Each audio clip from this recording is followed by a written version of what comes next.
Well, I'm Josh. I'm a sinner saved by grace. Uh, when you start in the beginning, my childhood, I lived in a home with my mother, which she did pretty much everything she could do to take care of me and my older brother and my sister. My dad was a heavy addict. He's an alcoholic. Uh, he was in and out biggest majority of my life. Had a pretty rough childhood. Uh, as I got older, things got worse between my mom and my dad. They got divorced, and he was gone for a long time. We rarely ever seen him. When we did, he was usually drunk, or he was messed up. Uh, as I got older and got into high school, I started hanging around with some of the wrong people, wrong crowds of people. I got into using drugs.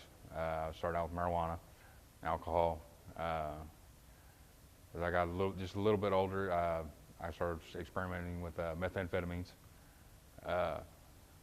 which was the worst thing that I've ever done. That caused a downward spiral that started right there, really. Since my dad really wasn't around, I really didn't have anybody to talk to. My older brother, in which he was an addict too, so that really didn't help out a whole lot. We really didn't get high together, but I mean, we knew what each other was doing. My high school years kind of got real bad. My mom and dad were trying to work things out. He had stopped drinking, but I mean, he was still using other drugs. I'd watched him do a lot.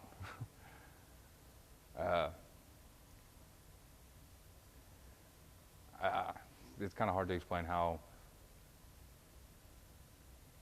I watched my mom struggle pretty much to try to take care of us kids, and pretty much my dad just like lay around and do drugs.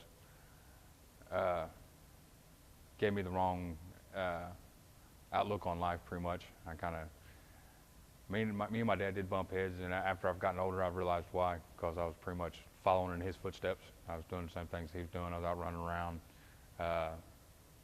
drinking and drugging pretty much. I've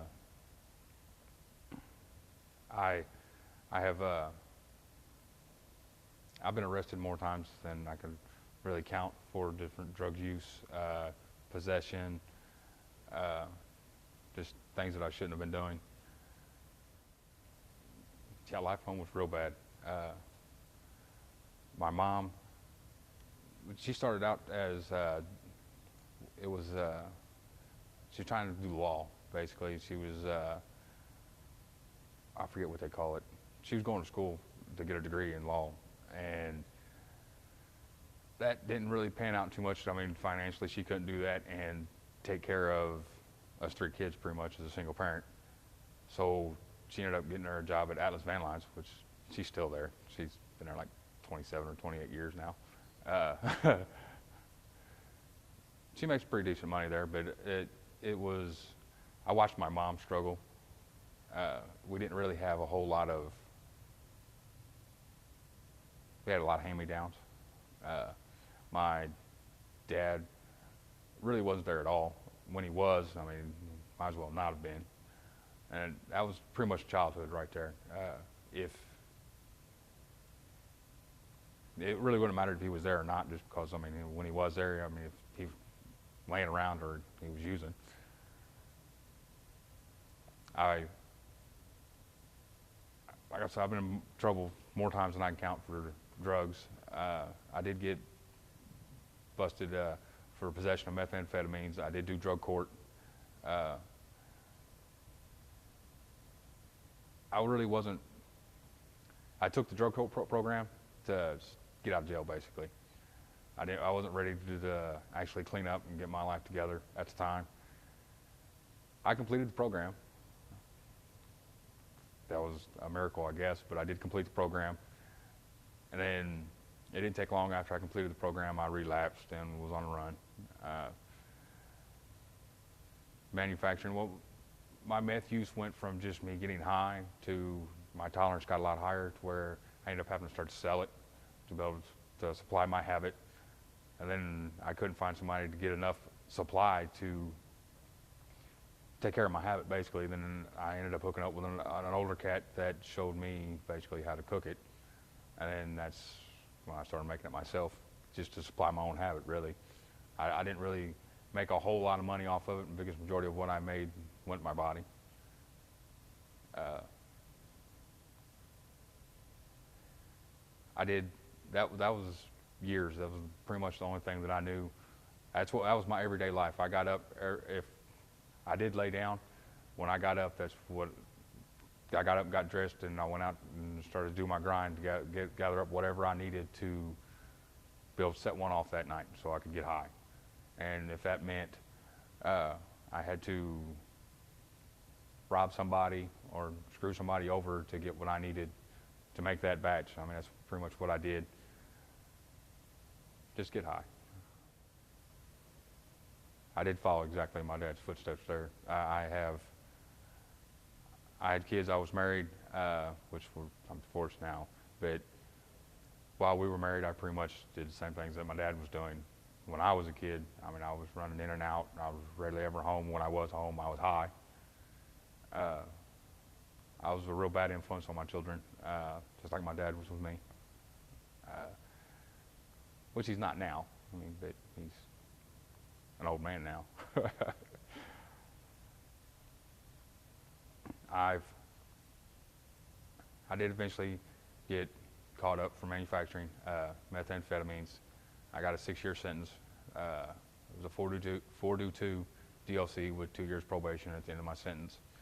At the time that I got busted, it'd come to the point that I was done with what I was doing. I'd finally had enough, but I'd done dug a hole so deep that it didn't matter what I was doing when they finally caught up with me, that I was going to prison, and I knew it. Well, when they finally did catch up with me, and it's kind of weird to say it, that the night that I got busted, I was so relieved that it was finally over with. I didn't have to look over my shoulders. That when the sheriffs and everybody was at my trailer, they were tearing it all apart, trying to find everything there. They had me cuffed and in the back of the squad car. I just went to sleep, and I slept the biggest majority. They were there like almost 4 hours, I think it was, and the biggest majority of that 4 hours, I was asleep in the back of the squad car. They had to keep waking me up to ask me questions about what they had found, who it belonged to, if it was mine, and I just told them, I mean, just charge me with whatever you're going to charge me with, and take me to jail. I knew that when I got to prison, that was the best thing for me. It gave me a chance to get away from the people that were in my life that I was fed up with, and the lifestyle that I was done with. And I knew that when I did finally get released from prison, that if I didn't get some help when I got out, I was ready for it. I was ready to do it this time, and I was ready to get my act together. I knew when I got out that if I didn't get help somewhere, that I would eventually fall right back into exactly the same things that I was doing before I got caught. While I was in prison, my ex-wife, her and her husband were using also, and they were manufacturing. They blew up the house with a meth lab, and my youngest son was there at the time that it happened. They both got arrested. My son was taken into foster care. At the time, he was only 3 years old. He really didn't know me at all because of the lifestyle I'd already been living. I was ripping and running, and I really wasn't around to even see him. And then I went to prison. And then I was in prison for a while. By the time I got out, he was 4 years old. He didn't know me, and he was already in foster care. I had to build a whole new relationship with him, and I had to deal with CPS. That was the hardest thing. That really set in with me on how bad I'd really been messing up in my life when I got out, and my 4-year-old son didn't know me as his dad. I had to become friends with him first, and then with CPS we had to work out, and he was going to do therapy and everything because of the explosion in the house catching on fire. Explaining to him that I was actually his father, and that the person the man that was in his life wasn't, that he was just basically stepdad. Uh, that really, that was a really big, a real big kick in the butt right there. So I really realized how bad I'd really been messing up. I mean, it's kind of, from a father's point of view, that was really hard for me to take. But I knew what I had to do, and I knew what I wanted to do. Uh, the day I got released from Branchville, I had done wrote Pastor Fields through the CEO program that I wanted help and I needed help and I knew I was going to need help when I got out. And I'd heard a few things from a handful of different guys while I was locked up about the Churches of Brazen Offenders program, what they do for inmates and how they can help you when you get out. If you're really truly wanting help, they're there. They'll help you. I really didn't have a whole lot of faith or religious in my life at all the whole time I was growing up. I mean, my grandma was. I mean, so I knew about God and Jesus and everything, but I mean, I wasn't a faithful type person.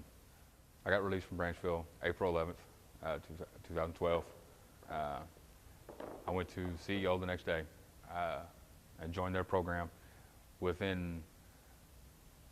explained to Pastor Fields and Tony Metcalf that I was done with my old life, that was not the person that I wanted to be, and I needed help to not be that person anymore. And I knew if I didn't get help, that I'd eventually turn back into the person that I didn't want to be.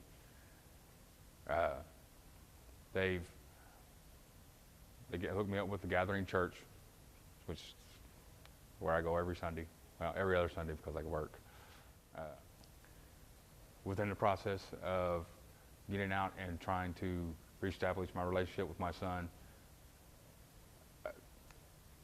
I was only allowed to have 2 hours a week with him. Then that went on for quite a while. I got a house. It was a duplex, but that I rent from my mom. It was pretty well beat up. It needed a lot of work for me to be able to get it approved by CPS, basically, so I can even have my son there at the house.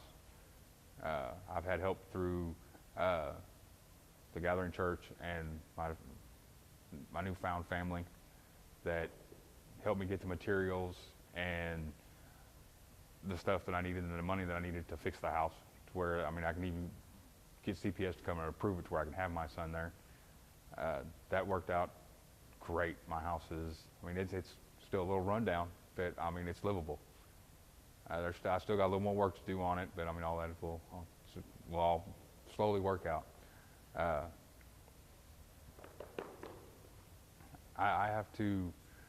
I'm truly blessed in my life now with friends and family that I have.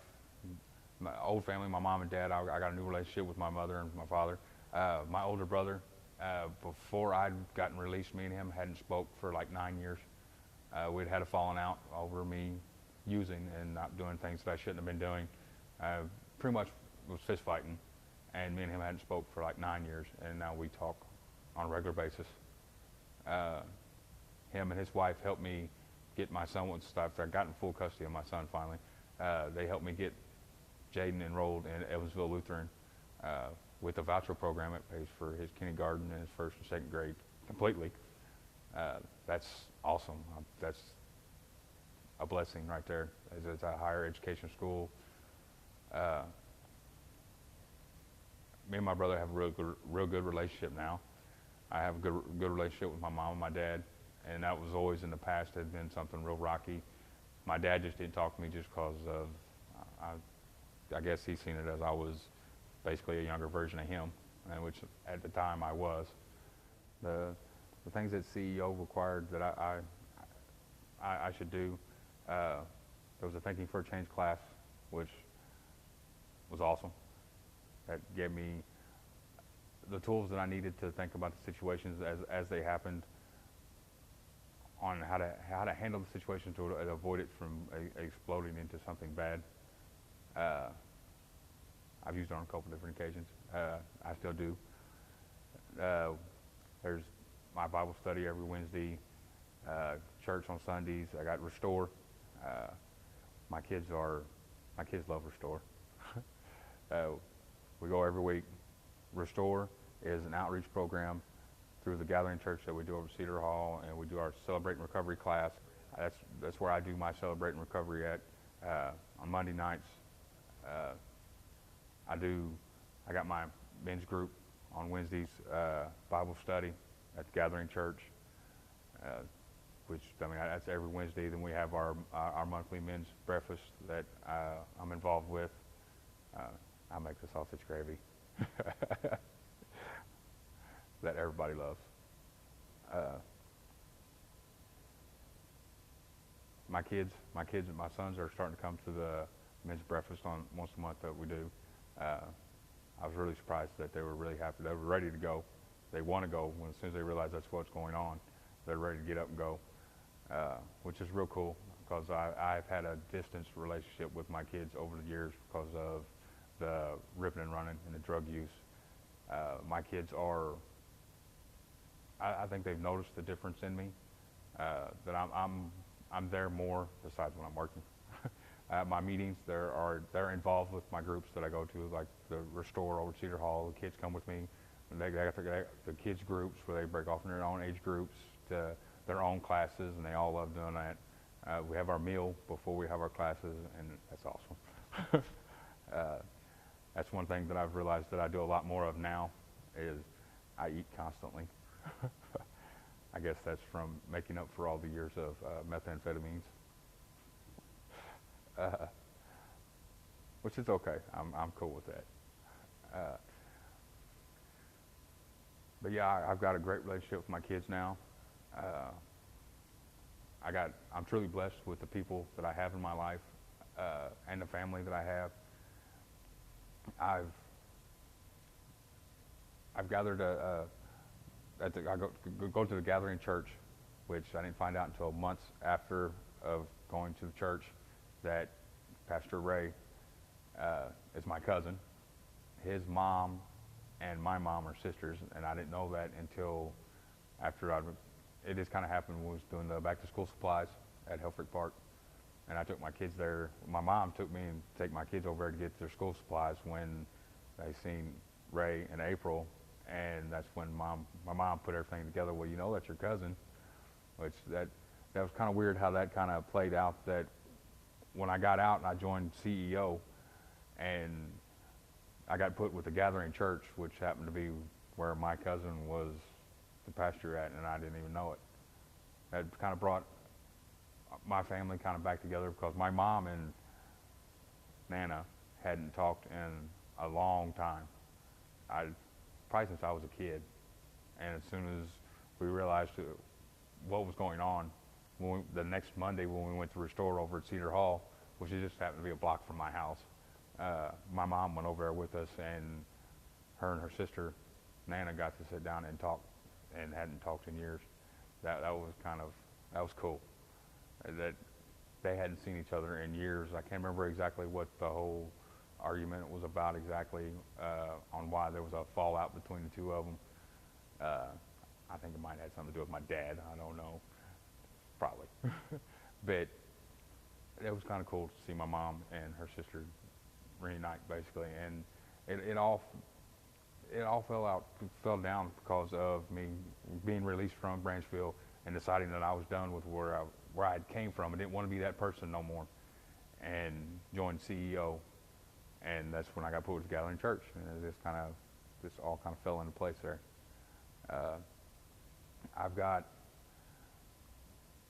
I'm truly blessed with everything that's going on in my life. I got a decent job. I make all right money. I'm working my way up through the company where I'm at. My kids are happy. I've got a little Christmas savings going on for my kids, which is something I've never done. And that's all part with help through Restore. That's helped me save money for my kids this Christmas. Last year, when I got out, I didn't really have a whole lot of money, so when I did their little Christmas, I spent $400, which doesn't really sound like a whole lot, which really it's not a whole lot, but I got 8 kids, so it really didn't go very far. I'm hoping to do a little better than that. Well, I've already got more than that saved up, so it's going to be better than that. My son Jaden, I got an excellent relationship with him now. Uh, he's something else. I'm definitely in a different role in my life now. I'm doing things that I've never done before. I mean, I do the whole doctor's appointments, taking him to his doctors and all his appointments, make sure everything's being done, doing all the paperwork and all the stuff that usually the kids' moms were doing that I never really was actually hands-on doing. I'm the one doing that now, which is kind of out of my comfort zone, you can say. I've never really done none of that. I just took him to the doctors right before his kindergarten roundup to get his last 2 shots, and that was a new thing for me. That feels so awesome. It's hard to explain how great it is. Just how great it is, just the feeling of knowing that I got full custody of him, that I'm actually stepping up and trying to be the person, the father to my kids, and the person that I should have been a long time ago. And I do thank God for everything that's happened in my life, but I am truly blessed being a part of CEO. CEO has, I wouldn't be where I'm at now if I wouldn't have joined that program. My mentor is Tony Metcalf. Awesome, a great man, probably the greatest man that I know. Anytime I've ever had a problem, I could call him, just out of the blue, just talk to him about just whatever. He's always there. Anytime I've needed to go to court, whether it was a big deal or a little deal. I mean, he was going to court with me when I was trying to get custody of my son. I mean, I just went to court over trying to get my HTV dropped on my driver's license, the habitual traffic offender. And I mean, it really wasn't nothing. I mean, I wasn't in trouble for anything. It was just trying to get some charges dropped to where I could get my license, which is working out. I'm going to get my license. I mean, he was there for me. He introduced me to Bob Canada, which took care of that problem for me, which I thought was going to be a whole lot bigger of a deal than what it was. And we only been in front of the judge like 2 minutes and we were done, which that was really cool. Tony Metcalf has, he helped me he paid for sponsored me for the Tres Dias weekend, which that was really awesome. I'd never, in my past, I would never have seen myself sitting in doing something like that Tres Dias weekend, that 3-4 day retreat. I would have never, in my mind, thought that I would ever have done something like that. It was definitely awesome. It was definitely a changing point in my walk. I walked away with a lot from that, and the people that were there and the other people that were doing their weekend too was awesome. One of the other fellows from my church was there with me. He was doing his weekend. That was awesome. I mean, I'd been talked to him several times through the church, but I really got to know him while we were there on that weekend together. And I mean, he's one of my good friends now. I mean, I talk to him regularly. He's a really good guy. I like him a lot.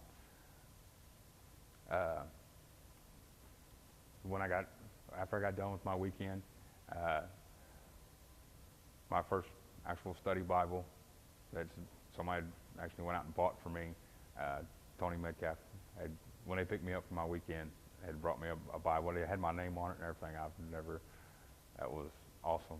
I read my Bible on a daily basis. I try to read it every morning when I get up, but sometimes it don't really, depending on, I get up 6 o'clock in the morning and I gotta get my son up and get him ready for school, and I gotta get him out the door before I go to work. So I don't always be able to get to read my Bible every morning before I go to work, but I do read it every night before I go to bed. My work schedule is kind of rough. I work 12-hour shifts, so I end up falling asleep. The Bible sitting next to me most of the time if I do it at night. But I try to read my Bible at least once a day, whether it's in the morning or at night before I go to bed. My nephew, Noah, which lives with my mom, which is kind of right next door to me anyways, he's always at my house. And my daughter, Erica, they're all wanting their own Bibles now. They're all involved with the church. They come here with me when I come. They're all involved with the youth group, and they're involved with Restore and everything in their groups that they've got going on there. At the church, they try to be involved with Elevate, which is the youth group at the Gathering Church. I decided to get baptized. Uh, that was August 19th, which the day that I actually got baptized, August 20th would have been 2 years that I'd been clean. And then August 19th was when I got baptized. It just kind of worked out that way. I'd pretty well, like I said, I'm not that person no more. Don't get me wrong, I know that person's still there, but I'm not that person no more.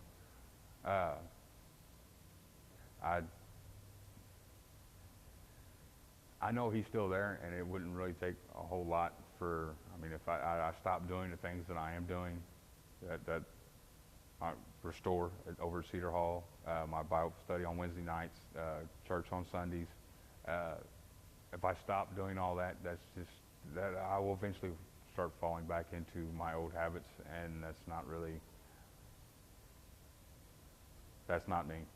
I know that person's still there, but I don't plan on him ever coming out again. And I owe a lot of what I do. I mean, I thank God for the people that I do have in my life. That CEO has helped me, Tony Metcalf has helped me, Pastor Fields. My walk there's been so many little things that has happened that has put me to where the spiritual person I am today. A lot of like little things that went on through the relationship of building another relationship with my son, a new relationship with my son from the beginning. He didn't really know me. He really didn't want to talk to me. And now, I mean, it's as soon as I walk in the door, it's "I love you, Dad," and he jumps in my lap, which is awesome. Just little things like that. I mean, I'm not. CEO requires me with their program to the church, and I got Bible study and meetings and everything, and Celebrating Recovery that I go to. But it's not. I don't have to go to them. They asked me to go to these things with their program, but I choose to continue to go through. I mean, I go through all of it. If I can make every class, every meeting, I'm there. And when the kids are involved, I bring my kids so my kids can go do their own things. It's nice to. This is the first time in my life that I have a new social life that's not the crowd of people that I have been in my past, the people that I was used to, the bad influences, you might as well say, the people that are doing bad things. And that's not just saying doing bad things and is using drugs, because I mean, I've got a lot of friends, well, they're people I know, they're not really friends of mine now, but they're just people that I know, that do bad things that doesn't involve doing drugs. I mean, you could be a bad person and not be doing drugs. Being a drug addict is just one of several bad things somebody could be doing. I have a whole new social life with here at my church. My whole life involves between my kids, work, church, my meetings, and that's pretty much it. It all circles around the Gathering Church. I mean, everything that I do, and God. It's awesome. I'm so much more of a person. I'm so much happier in my life now where I'm at. I don't really have any stress. I mean, I got the typical normal, I mean, my kids need this or the kids need that. But I mean, if it's something that I can't physically take care of with the kids or financially, I got my church that helps me out to get whatever I need. I had a little situation when the kids needed their school supplies and backpacks that their mother neglected to take them to go get what they needed from Helfrich Park, I guess is what it was. They had a family emergency and she just didn't make it to take them. She calls me at the last minute, tells me they need it all. I get a hold of Tony and he gets hold of everybody else through the church and I guess Helfrich, and got everything my kids needed, which I thank God that they go. Like I said, I thank God for the people that I have in my life. I am truly blessed for the friends and family that I do have. I wouldn't be here where I'm at if it wasn't for that. My oldest, which will be, Erica will be 16 in December. She has seen a lot of the things that I've done in my life, and she knows a lot. She's the oldest, so she's seen in a lot of the bad things that I've done. I've been in and out. She's got, she's had a kind of a poor opinion of me, actually a really bad opinion of me because of my drug use in the past and everything. I'm still working on that relationship. It's better than now than it was. It's still kind of rocky, and she has every reason to be that way because of the person that I used to be. I think she knows now that I'm really trying not to be that person, but I can understand that she's hesitant about me going back to that person, because in my past, I mean, I'd always did. I mean, it didn't take long, and I always resorted back into the person that I'm trying not to be. But now, I mean, I got a total different social life. I think she sees that too. I don't talk to any of the people that I used to talk to. I have a really great relationship with my kids now. Jordan, Sydney, and Carly, and Megan and Morgan. My house is just right across the street from Cedar Hall, which is where they go to school at. Which my work schedule kind of varies from week to week. But when they get out of school, they always walk right over to my house, which is where my mom and dad, their grandma and grandpa's at. And they hang out there until their grandma, their nanny, comes and picks them up. And I mean, they come, well, if I'm off work that day, they usually hang out with me for a little bit before their nanny comes and gets them. I give them every other weekend, and we're usually always we find something to do, pretty much. I try to give them something better than what I had, and better than what I've already given them. I mean, I did a lot of bad things. I mean, I try to take them to the movies, or I take them to go camping. Trying to be that father and that role model to my kids that I should have been years ago, that I never was. I'm trying to stop. I don't want my other kids to have the same. I don't want to have the same kind of rocky relationship that I have with Erica, with the other kids. Erica's a little bit older, so I mean, she has seen a lot more, and she's heard a lot more, so it makes it rough. I don't want that. I'm trying to stop. That's getting better, but I don't want that with the other kids. And me being involved with all the different things that I'm involved with through the church, and having the kids being involved with me, and with all this, I'm trying to show them that there's a better way of life. I want to be there for my kids, basically, and that's what I've been trying to do. That's when I've got them, I tried to take them to do different things. We go to the movies, which with my army, that costs an awful lot, which is okay. It's great. I try to give them whatever I can possibly give them, or if they need something, which is kind of cool that now they're coming in from school when I'm home. They're needing this for school, which, I mean, school just started back up, but I mean, my twins, Megan and Morgan, have both done, oh, well, we need $5 to take care of this class, or Sydney needed something. She needed paperwork signed and some money to do something about her netbook or whatever it was, and they all came to me about it, which is, I think that's really cool. Which, don't get me wrong, I'm sure if they would have went to their mother or their grandma, that they would have figured something out. But it's just nice that they're coming to me with their situations now that, well, I need this for school, or this is what's going on. Can you sign this paper so we can go to school? Or this is for a field trip. Can you sign this paper? That's the first time I've really done all that. It's a great feeling, really. It's awesome. I'm truly blessed in my life with where I'm at now, and I'm not exactly completely where I want to be, but I'll get there, and it's baby steps, but I will get there. And I'm a lot further along, and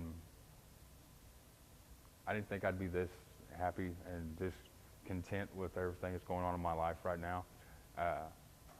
When I first got out, I mean, because I was doing my programming through CEO, the things that they'd asked me to do, plus I was my probation and my parole that I was doing, my classes and meetings for them. Plus, I was doing stuff for CPS, trying to get joint custody of my son. My plate was overflowing. And even with all that going on, I was still happy. I mean, and even though that I was from every day, 7 days a week, from the time that I got up to the time I went to bed, I was pretty much, there was something going on that I was doing for one of my programs, whether it was CEO or my parole, probation, or something for CPS so I can get custody of my son. I was still cool. I was happy with all that going on. It was kind of hectic, but not the bad kind of hectic. It was nice doing things, and I mean, even though it was hectic and there was just different crazy things going on, it was just nice knowing that all this that was all going on, weren't bad things that were going on. I mean, there's just stuff that it was doing the next right thing, and the next right thing happened. I can deal with life on life's terms now, with everything that I'm doing and the things that I'm still continuing to do. Yeah, life is not as bad as everybody thinks it is, or addicts thinks it is. Yeah, it's rough, but it's not that bad.